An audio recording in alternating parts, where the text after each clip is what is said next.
Well, hey, welcome back. Yeah, I'm so glad y'all didn't go anywhere. All right, now it's been a few years since anime watchers last saw Sebastian and Ciel, but our favorite demon butler and child, aristocrat, are back to investigate the sinister mystery behind an ultra-exclusive British boarding school. Now, here with us today to talk to us all about the public school arc, we got Brina Palencia and Michael Tatum. Thank you all so much for joining me. Thank you. We're super happy to be here. All right. Let's get into it, shall we? All right.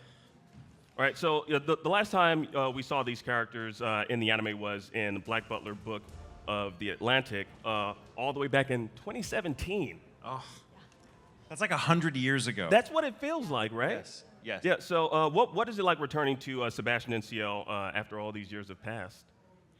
I mean, we were both kind of in shock whenever we heard that it was coming back, and we were just constantly texting with each other, like, do you think they're going to let us come back? Do you think they're going to let us voice the characters again?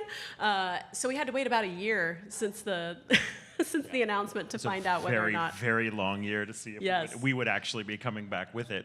But yeah, I think when we wrapped on Book of Atlantic, I just had this feeling it would come back. It's just Black Butler just has that quality to it that I'm like, we're not done. It's gonna come back. I rarely feel that way about anything, but there's something about Black Butler that just has such longevity that I was like, one day. And then I'd forgotten that I felt that way. So when I got the news, I was like, oh, and then Brina and I were back and forth. Did you, is this real? Is it real? Do we dare be excited? But it was awesome. Coming back is awesome because playing Sebastian, I want you guys to know I just do that voice around the house. He's not lying. So it's kind of nice to get paid for it again. Yeah, and we're excited to have you back. I'm kind of curious, since it's been so long, how do you rediscover those voices, or were they just always there, and you just had to dig deep and just pull it back out? Well, for me, what's that process? Yeah, for me, the thing that I needed to relearn was the dialect, because unlike Michael, I don't just randomly speak in a British accent. Fun fact about Michael, I've directed him before, and one of the most common directions that I would have to give him is to stop sounding British. Because it's true. Because in my day-to-day life, I just sound like I'm struggling to hide a British accent. It's true. He's a secret Brit. But yeah, as far as emotionally, it was really easy to kind of go back into it. Ciel is one of my favorite characters I've ever played in my whole career. So to have that role come back it's a dream come true. Yeah, that's awesome. Can you expound on that? Why is Ciel one of the greatest characters you've voiced? Well, there's so much depth to him. So as an actor, you always want to be challenged. So the fact that he has endured so many things and has so much emotion just condensed that he's shoving down and trying not to let overcome him, on top of the fact that it's a technical challenge, doing the boy voice and then also the dialect. It's one of the most challenging characters, and because of that, that's why I love voicing him so much, because I want a challenge. Yeah. And Sebastian, I love it. He's not a challenge only because he's that voice again. Because he's a secret Brit. Because I'm a secret Brit, and I'm always keeping in practice for Sebastian when he comes back. But what's fun about Sebastian and what is challenging about him is the air of mystery. There's so little we can ascribe to him that's human that it's well, what are his motivations? What does he feel in this moment? Because he's not a person; he's a demon disguised as a person.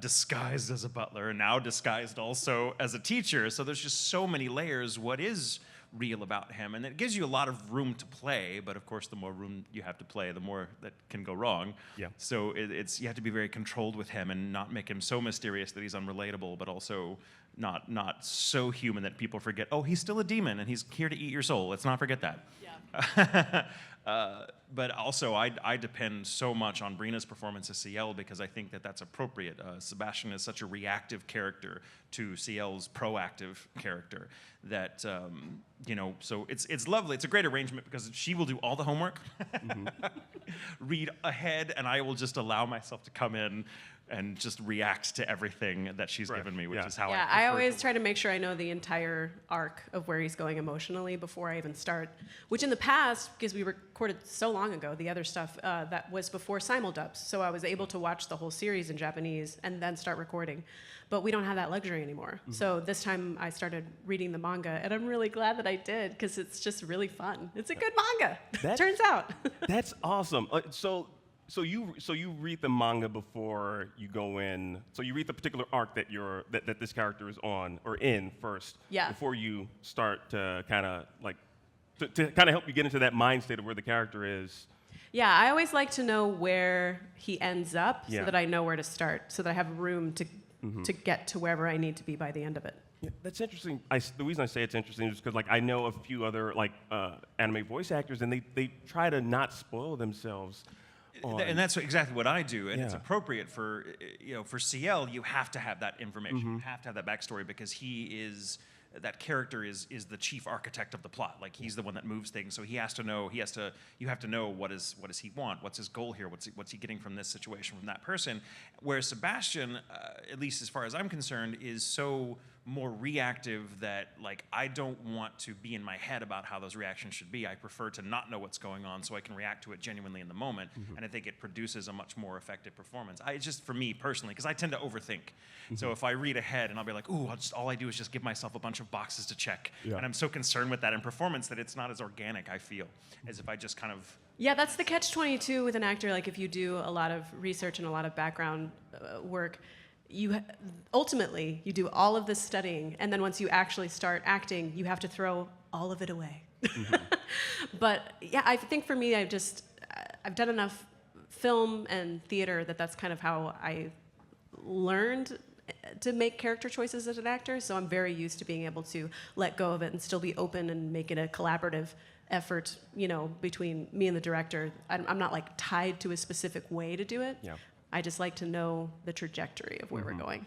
So Brina, you know where Ciel is going in the public school arc, but let's talk about where we are at the beginning of this particular arc with your character. Like, where is Ciel mentally, emotionally at the start of the public school arc?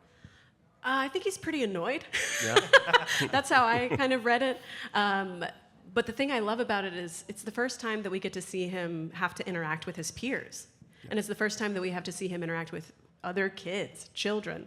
And he way, way underestimates how difficult it is to navigate high school and middle school.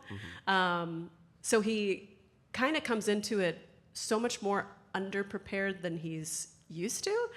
Or at least the way that I've always seen him, he always knows the intricacies and the ins and outs of everything that's happening. He knows all the players. He knows everything that he needs to know to come up with a really good strategy to get what he needs and what he wants. But in this one, I think because it's just kids, he's like, how hard can it be?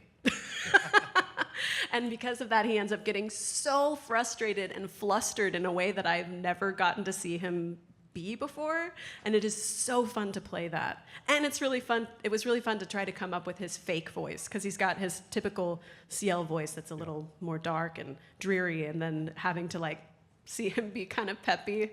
It's a little weird. It does feel really unnatural to do, but it's so fun. It's anime though. We're allowed to get a little weird. Oh yeah, it needs to be. That's what makes it so delightful. Yeah. Well, how about Sebastian? Sebastian this time around is super fun because going undercover as a teacher, like literally as Ciel's superior, he gets to kind of lord that over him in the context of school. And so there's just so many opportunities for little sarcasms and barbed comments that Ciel can do nothing about.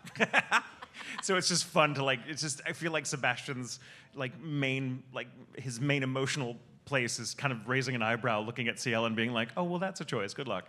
And it's super fun to play that because the just the kind of domestic comedy potential there is really fun.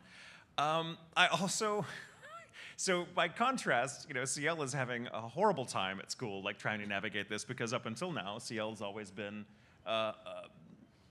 had the advantage of being underestimated because he's a kid, but that doesn't work because he's surrounded by kids who are like, yeah, we can see you, we're kids too, we know exactly how you think. Yeah. And so he's unprepared and flailing, and Sebastian is not. Sebastian is like, this is fun. Yeah. Sure, I'll teach some Latin. Why not?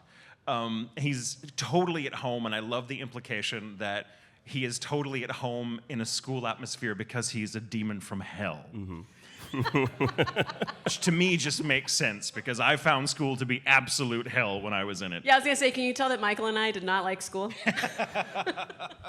Worst place ever. God, I couldn't wait to get Yeah, school is the worst. Well, stay in school, kids. Actually, if there's any kids out there, I don't mean to say that. I want to be clear. I love the learning part. The learning Yeah, the is learning super part is fun. It good, could yeah. just be that. It'd be awesome. But no, all the other things. But that come just with know it. it's not that way forever.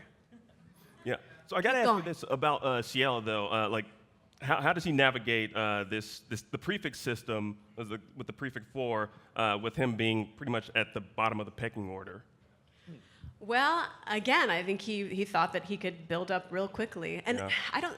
I think he definitely underestimated how important the prefects were as well. He underestimates the hierarchy of it all, the bureaucracy of it all. Like, he's just like, why is anyone doing this? And that's actually something that I really love about Ciel, is that even though he is part of the nobility, I think he has a tendency to see through how ridiculous all of it is and tends to kind of roll his eyes to all of the just expected behaviors of how you're supposed to be in certain situations, and he typically knows how to play that role, but I think he just wasn't expecting it to be as intense as it was in the public school arc.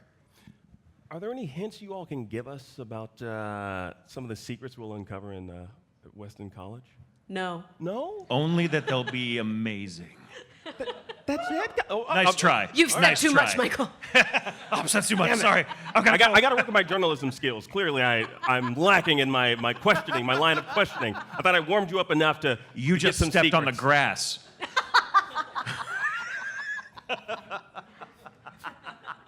Well, I mean, Ciel got away with it. Come on. Jeez. Anyways, my last question. In your opinion, what's more hellish, middle school or actual hell? Middle school for sure. Really? For sure. Yeah, I've been to hell. The housing market's much better. No, definitely middle school. Yeah. Dante, on his best day, could not invent middle school. It's horrific. Yeah, it's horrific. See, I grew up in Chicago, so middle school was pretty cool. Well, good for you. Because of the weather, though. It's the weather. The freezing cold weather of Chicago? Yes. Because people are just on like covered in ice? I don't understand. Pretty much, yeah. Oh, okay. That actually sounds like the lowest level of hell. Well, Brina Palencia, Michael Tatum, I want to thank you all both so much for joining us and telling us a little bit more about Black Butler, which is streaming right now on Crunchyroll, so please check it out. Our pleasure. Thank you so much. Thank you. Thank you all so much for coming out. Seriously, this is great. Did y'all have a good time? Did we have a good time? Are we still having a good time? All right. Well, we're going to show you an exclusive episode. I'm just kidding. You're about to kill me. You're about to kill me. Well, thank you all so much, seriously, for coming out. We appreciate it. Thank you, guys. Thanks, guys.